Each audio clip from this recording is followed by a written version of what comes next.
In 1918, during the final months of World War I, a deadly new flu virus appeared. Troop movements and overcrowded barracks helped spread the disease, and wartime censorship hid it from the public eye. The Spanish flu infected a third of the world's population, already weakened by 4 years of war. In a single year, it killed up to 100 million people, more than both world wars combined. War wounds aren't the only threat to people living in conflict. War weakens the national immune system and can lead to catastrophic outbreaks of disease. So, what do people need to stay healthy?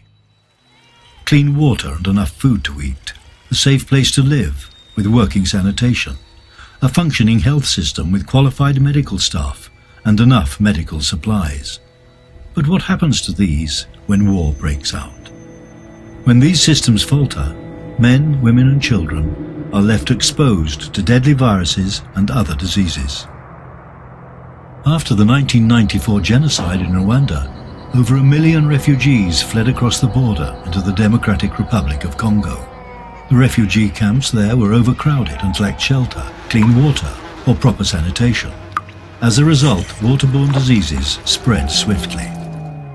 In the first month, over 40,000 refugees died during epidemics of dysentery and cholera, numbers that were unprecedented in modern history.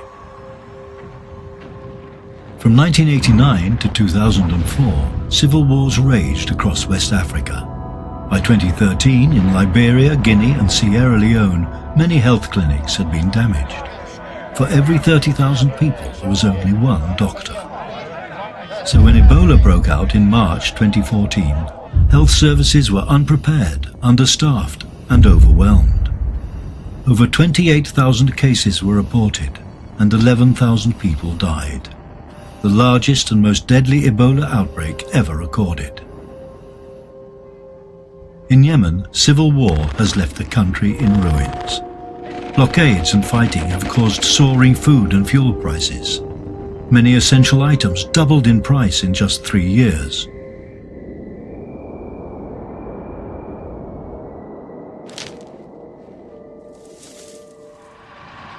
Armed conflict causes injury, displacement and death. But it continues to affect people's health, even after the front lines have moved or the guns have fallen silent. It devastates essential health services, disrupts medical supplies, forces medical staff to flee, and leaves the national immune system broken. When deadly diseases arrive, they're even harder to fight.